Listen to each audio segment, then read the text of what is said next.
Hello everyone, welcome to our YouTube channel target for IQ. Evidence act की series का lecture हमारा 2 है, जिसमें हम डिस्कस करने वाले हैं सेक्शन 1 एंड 2, जिसमें short title, extend and commitment. Section 1 देखते हैं। सबसे पहले सेक्शन 1 बताता है शॉर्ट टाइटल की जो संहिता का नाम क्या है। तो नाम है भाई इंडियन एविडेंस एक्ट 1872। क्या नाम है? भारतीय साक्ष्य अधिनियम 1872। इसके बाद है कि भाई विस्तार कहाँ पर है, एक्सटेंड कहाँ पर होगा? तो हॉल ऑफ इंडिया कहाँ पर? पूरे भारत में है। 31 अक्टूबर 2019 से पहले ये जम्मू कश्मीर पर एप्लीकेबल नहीं होता था, लेकिन 31 अक्टूबर 2019 से डेट याद रख लीजिएगा, कई बार एग्जाम में डेट पूछ लेता है। तो 31 अक्टूबर 2019 से ये हॉल ऑफ इंडिया पूरे भारत में लागू हो गया है। इसके बाद साथ में बता दे रहा है कि पूरे भारत में लागू होगा, लेकिन कहाँ पर लागू नहीं होगा कि कुछ एक्ट दे दिए गए हैं, जैसे नेवी डिसिप्लिन एक्ट है ना, आर्मी एक्ट, तो एयरफोर्स एक्ट दिया है। तो 2-3 एक्ट दिए गए हैं, वहां पर बता दिया है कि वहां ये वाले जो एक्ट हैं, जो एयरफोर्स वाले एक्ट हैं, नेवल डिसिप्लिन एक्ट हैं, तो यहाँ पर ये लागू नहीं होता। इसके अलावा जो भी सेना के न्यायालय हैं वो इंक्लूड हो जाते हैं इंडियन एविडेंस एक्ट में। ठीक है। इसके बाद साथ में बताया कि भाई लागू होता है, हॉल ऑफ इंडिया लागू होता है ना। कुछ navy discipline act, army act आया है, उस पर लागू नहीं होता। फिर उसके बाद में साथ में बता दिया कि बट नॉट टू एप्लीकेबल कहाँ पर? But not to affidavit, but not to proceeding before an arbitrator, कि भाई संपूर्ण भारत पर होगा, लागू होगा, है ना। समस्त न्यायिक कार्रवाइयों पर लागू होगा, जितनी भी लीगल प्रोसीडिंग होगी वहां पर क्या होगा? इंडियन एविडेंस एक्ट लागू होगा। लेकिन कहाँ लागू नहीं होगा? एफिडेविट पर, जो शपथ पत्र किसी भी न्यायालय के समक्ष पेश किए जाते हैं, किसी भी ऑफिसर के समक्ष पेश किए जाते हैं, उन पर एविडेंस एक्ट एप्लीकेबल नहीं होता है। साथ में बता दिया कि जितनी भी आर्बिट्रेटर की प्रोसीडिंग होंगी, है ना, आर्बिट्रेशन एक्ट जहां भी लागू हो जाएगा, वहां पर भी इंडियन एविडेंस एक्ट के कोई भी रूल, कोई भी नियम, कोई भी सेक्शन लागू नहीं होता है। क्लियर? तो हमारा सेक्शन 1 कंप्लीट हो गया। बात बता रहा है short title, extend and commitment. नाम क्या है? इंडियन एविडेंस एक्ट 1872 है। विस्तार कहाँ है? हॉल ऑफ इंडिया है। एक्सेप्ट कुछ एक्ट के नाम दे दिए गए, यहाँ पर लागू नहीं होता, एफिडेविट पर लागू नहीं होता, और मध्यस्थ के समक्ष, आर्बिट्रेटर्स के समक्ष जितनी कार्रवाई है उन पर लागू नहीं होता। इसके अलावा जितनी भी लीगल प्रोसीडिंग होंगी उन सभी पर ये लागू होता है। अब डेट ऑफ देख लेते हैं, डेट ऑफ कमेंसमेंट, कि भाई जब परिवर्तन में आया, किस दिन से ये प्रारंभ हुआ? तो ये स्टार्ट होता है कब से? 1 सितंबर 1872 से। याद रखनी है डेट, 1 सितंबर 1872। इसके बाद है सेक्शन 2, रिपील है। रिपील देख के हम लोग क्या करते हैं, छोड़ देते हैं, लेकिन मोस्ट इंपोर्टेंट सेक्शन है। अभी जो एग्जाम हुआ था 16 फेब में एग्जाम हुआ था एपीओ का, यूपी एपीओ का, उसमें ये देखिए यही पूछ लिया गया था कि जो सेक्शन 2 है वो किस ईयर में रिपील हुआ। तो भाई ये भी याद रख लेना है कि repealing act 1938, 1 of 1938, section 2 and schedule 3 है। ठीक है। आप कितना याद रखना है? सेक्शन 2 कब से रिपील हुआ है? जो 1938 का अधिनियम है वहां से ये रिपील हो गया है। क्लियर? इंपोर्टेंट है, याद रखना। इसके बाद देख लेते हैं हम, इंटरप्रिटेशन क्लॉज आ गया। ये बता रहा है कि जितने भी वर्ड यूज किए गए हैं, जैसे अगर सेक्शन 1 से 167 सेक्शन है इंडियन एविडेंस एक्ट के अंतर्गत, है ना, वहां पे अगर कोर्ट का यूज हुआ है तो कोर्ट का हम मीनिंग क्या समझें, क्या अर्थ निकालेंगे कोर्ट का। तो इसी के लिए क्या बना दिया? इंटरप्रिटेशन क्लॉज बना दिया कि जितने भी वर्ड हैं, है ना, इस अधिनियम में जितने भी वर्ड हैं, तो इनका जो यूज किया जाएगा, जो डेफिनेशन दी गई है सेक्शन 3 में, जो डिफाइन किया गया है, इसके रूप में ही इसका यूज किया जाएगा। क्लियर है? तो सबसे पहले देख लेते हैं कोर्ट की डेफिनेशन, कि भाई कोर्ट क्या है। तो कोर्ट कहता है कोर्ट इंक्लूड्स ऑल जजेस and magistrate and all person except arbitrator legally authorized to take evidence. की कोर्ट क्या है? कोर्ट के अंतर्गत कौन कौन आ रहे हैं भाई? सभी जजेस आ रहे हैं, सारे जज, जितने भी मजिस्ट्रेट हैं वो मजिस्ट्रेट आ रहे हैं, और सारे ऐसे पर्सन आ रहे हैं जिन्हें की क्या दे दी गई है? अथॉरिटी दे दी गई है कि भाई तुम क्या ले सकते हो? तुम एविडेंस ले सकते हो। ठीक है। तो कोर्ट में सारे जजेस, सभी मजिस्ट्रेट, और विधि द्वारा साक्ष्य लेने के लिए है तो प्राधिकृत व्यक्ति आते हैं। सभी ये क्या आते हैं? कोर्ट के अंतर्गत आते हैं। लेकिन साथ ही बता दिया एक्सेप्ट आर्बिट्रेटर, परंतु इसके अंतर्गत मध्यस्थ नहीं है। मीन्स क्या होगा, अर्थ क्या निकला कि जो मध्यस्थ हैं, मध्यस्थ जो भी हैं, आर्बिट्रेटर जो भी हैं, वो कोर्ट नहीं है, वो न्यायालय नहीं है। क्लियर? आई थिंक समझ आ गया होगा कोर्ट क्या है। इसके बाद आता है फैक्ट, कि भाई तथ्य क्या है। तो फैक्ट क्या है? फैक्ट मतलब तथ्य। तथ्य मीन्स एंड इंक्लूड्स, कि तथ्य से अभिप्रेत हैं और उसके अंतर्गत आते हैं। फर्स्टली बता रहा है एनीथिंग, कोई भी वस्तु। स्टेट ऑफ थिंग, अब एक वस्तु है, फिर साथ में बता रहा है वस्तु की अवस्था, फिर कह रहा है रिलेशन ऑफ थिंग, वस्तुओं का संबंध, की कोई भी ऐसी वस्तु, वस्तुओं की अवस्था या वस्तुओं का संबंध जो कि प्रिसीव्ड बाय द सेंसेस, जो कि इंद्रियों द्वारा क्या हो गया हो, बोधगम्य हो। जैसे हमने कोई चीज देखी है ना, किसी चीज को हमने देख के कहा कि हाँ भाई ये देखो, ये जो चीज है, ये जो रूम है, ये जो घर बना हुआ है, ये एक मकान है ना। किसी वस्तु को हम देख के कह रहे हैं कि ये जो रखा हुआ है ये एक पेन है, तो ये क्या हुआ, कोई वस्तु है, कोई वस्तु की अवस्था या वस्तु का संबंध जो क्या हमारे माइंड के द्वारा, हमारे इंद्रियों द्वारा प्रिसीव्ड कर लिया जाए, बोधगम्य हो जाए, जिसे देख के हम समझ सकते हो, सोच सकते हो, जिसके बारे में हम बात कर सकते हो। ठीक है, तो वो हुआ तथ्य फर्स्टली। ठीक है, फिर सेकंडली बता रहा है कि एनी मेंटल कंडीशन, कि कोई भी मानसिक दशा, कॉन्शियस बाय पर्सन, जिसका भान किसी व्यक्ति को हो। सबसे पहले किसी पदार्थ के बारे में बात की, किसी वस्तु के बारे में बात की, है ना। जैसे किसी को देख के हमने कहा देखिए वो क्या है, वो दो चोर हैं, वो जो व्यक्ति जा रहे हैं वो चोर हैं, है ना, बोधगम्य हो गया हमें। फिर या एक मकान है, एक घर है। फिर सेकंडली कह रहा है कि कोई भी एनी मेंटल कंडीशन, कोई भी ऐसी मानसिक दशा, कॉन्शियस बाय पर्सन, जिसका भान, जिसके बारे में एक समझ किसी व्यक्ति को हो। तो सेकंड क्या हो गया, मेंटली फैक्ट है। ठीक है, जैसे कि किसी व्यक्ति ने कुछ महसूस किया, कोई व्यक्ति किसी चीज को देख के कुछ महसूस कर रहा है, कुछ फील कर रहा है। जैसे अगर कोई पर्सन जा रहा है तो हम कहते हैं कि वो बंदा जो है वो बहुत रेपुटेटेड है ना, उसकी बहुत रेपुटेशन है। तो ये क्या हुआ, हमारे मन में क्या हुआ, एक मानसिक तथ्य आया, एक मेंटल फैक्ट आया, हमने कुछ महसूस किया। ठीक है, तो फैक्ट क्या हुआ, फैक्ट में दो चीजें आती हैं, फैक्ट में दो चीजें इंक्लूड होती हैं। फर्स्टली कोई वस्तु, कोई वस्तु की अवस्था या कोई वस्तु का संबंध। ठीक है, एनीथिंग, स्टेट ऑफ थिंग और रिलेशन ऑफ थिंग, जिसे कि हमारी इंद्रियां क्या कर लें, प्रिसीव्ड कर लें, बोधगम्य बना दें, या फिर कोई भी मेंटल कंडीशन जिसका भान किसी व्यक्ति को हो जाए। क्लियर, ये हुआ फैक्ट। इसके बाद आता है थर्ड, बात कर रहा है रेलिवेंट की, भाई सुसंगत क्या है। अब आप जब सेक्शन 5 से 55 तक पढ़ोगे तो आपने ये पढ़ा है कि देखिए कि हेतु, तैयारी और पूर्व या पश्चात का आचरण कब सुसंगत है ना। रेलिवेंसी की बात कर रहा है, किसकी बात कर रहा है, रेलिवेंसी की बात कर रहा है। कि अगर भाई एक चोर है ना, एक चोर है, चोर ने चोरी की, दो पर्सन खड़े होकर बात कर रहे हैं कि जिसने भी उस घर में चोरी की है वो, उसे पकड़ने के लिए पुलिस आई है। एक पर्सन वहां से भाग जाता है, तो उसका भागना क्या है, रेलिवेंट है, क्योंकि वो क्या, उसका कंडक्ट दिखा रहा है, उसका आचरण दिखा रहा है। ठीक है, तो रेलिवेंट क्या होगा, कुछ कनेक्टेड हुआ है, कोई जुड़ा हुआ है। ठीक है, जैसे अगर एक घर में मर्डर हुआ तो घर के बाहर क्या, चाकू पड़ा हुआ था।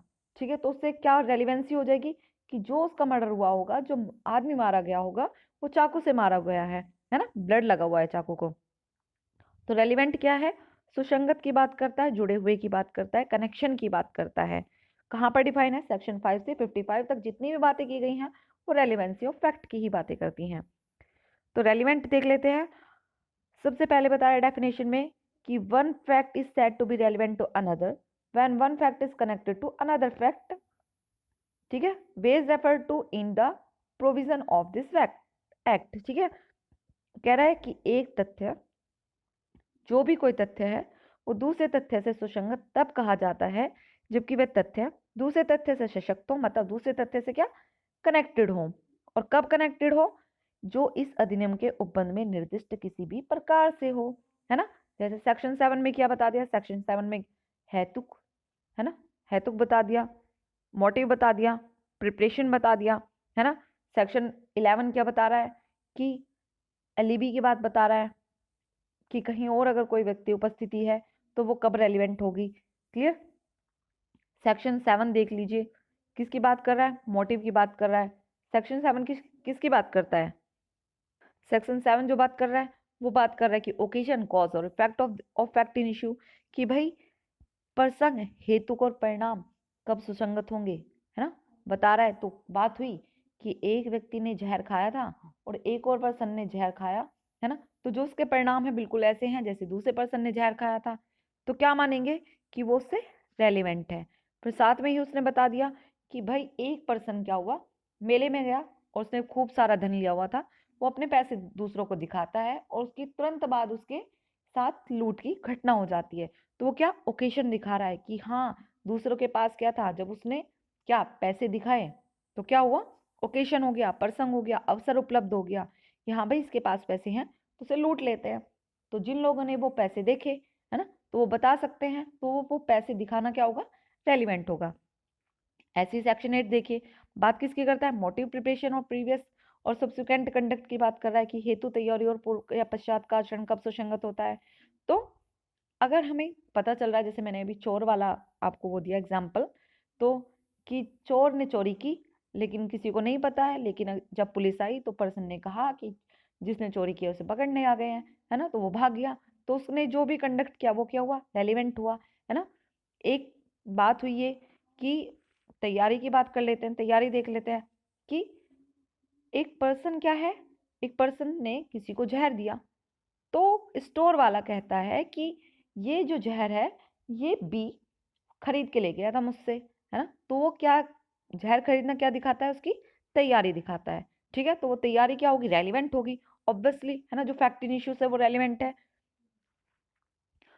तो सेक्शन 5 से 55 में जहां पर भी वो कनेक्टेड है, जो भी वो फैक्ट इन इशू से जहां पर भी कनेक्शन दिखा दे, है ना, फैक्ट इन इशू क्या कि एक व्यक्ति किसी बात को मना करता है, दूसरा बंदा कहता है, ए ने कहा कि बी ने मेरे घर में चोरी की, बी कहता है कि नहीं मैंने इसके घर में चोरी नहीं की। ठीक है, किसी का बात का प्रत्याख्यान करना या एक्सेप्ट करना और डिनाई करना, ये क्या हुआ, फैक्ट इन इशू हुआ। और फैक्ट इन इशू से जितनी भी बातें जुड़ी हुई हैं वो क्या हुई, रेलिवेंट हुई। ठीक है, अब वो चोरी वाली ही बात अगर हम करें, तो अगर कोई कहता है कि हाँ मैंने उसे रात में उसके घर घुसते हुए देखा, तो उसका घुसते हुए देखा जाना क्या है, रेलिवेंट होगा, है ना। तो वो कहा 5, तो बता दिया कि 5 to 55 में जितने भी प्रोविजन दिए हैं वहां में से किसी में से भी अगर वो किसी भी तरीके से जुड़ा हुआ है तो वो रेलिवेंट होगा।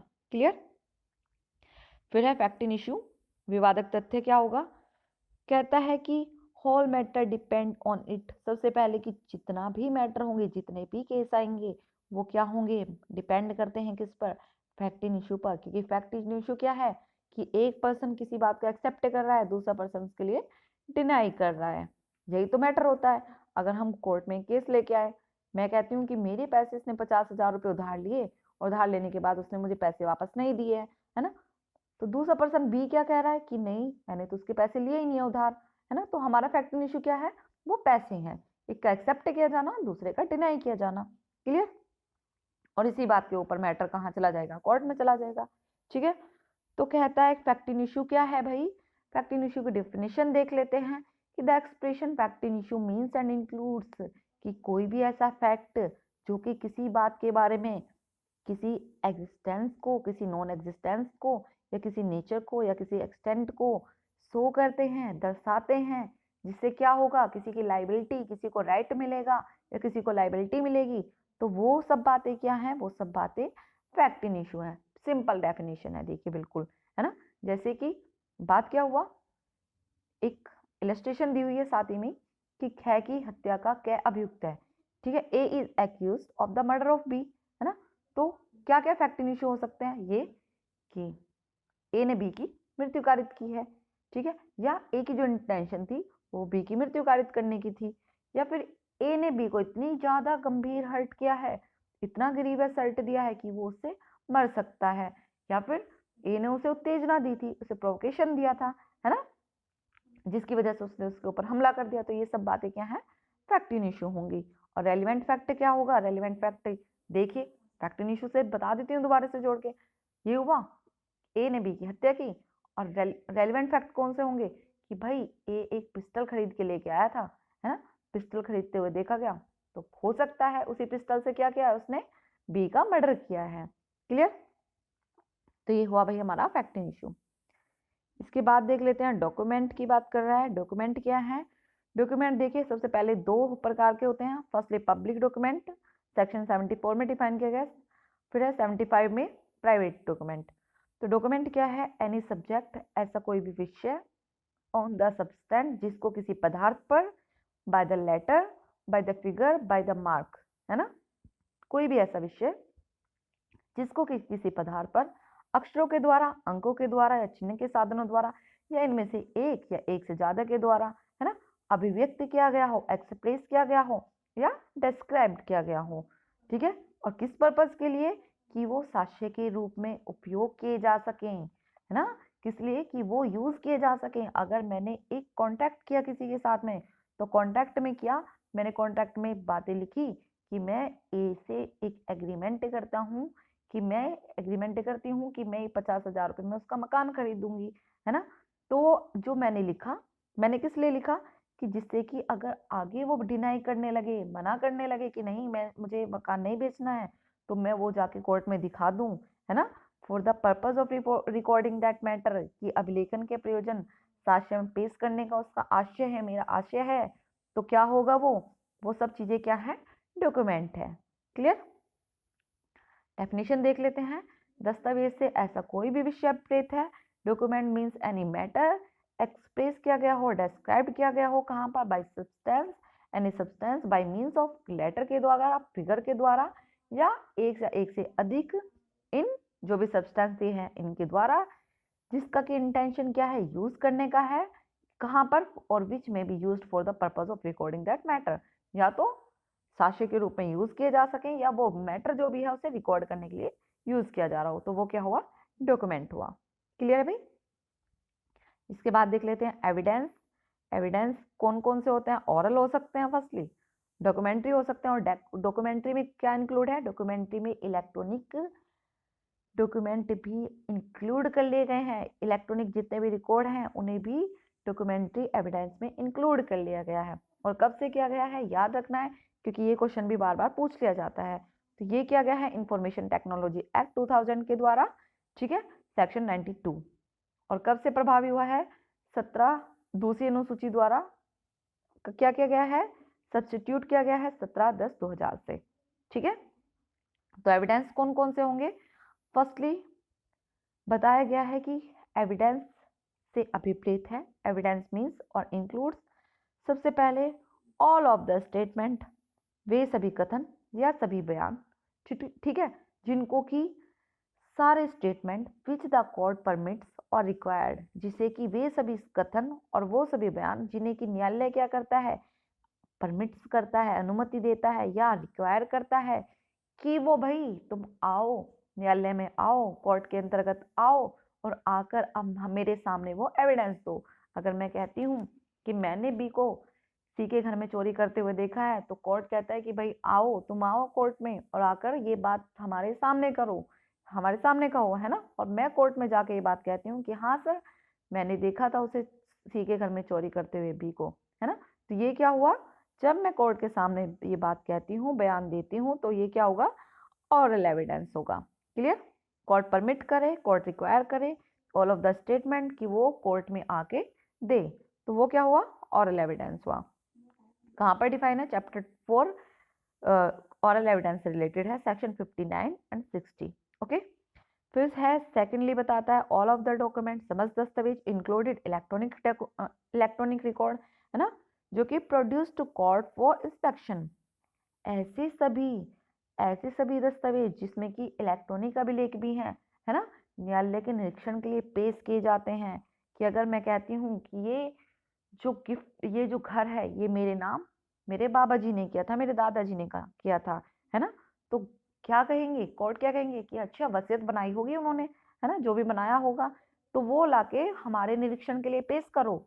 तो जब मैं वो वसीयत लेके आती हूँ कोर्ट में और मैं कोर्ट को दिखाती हूँ, तो ये क्या होगा? ये जो मैंने कोर्ट को वसीयत दिखाई, कोर्ट ने इसका निरीक्षण किया, इसका इंस्पेक्शन किया, तो ये क्या कहलाएगा? डॉक्यूमेंट्री एविडेंस कहलाएगा। क्लियर है? तो हमारा एविडेंस भी कंप्लीट हो गया। जितनी मोस्ट इंपोर्टेंट डेफिनेशन है मैं आपको सारी ही क्लियर कराऊंगी।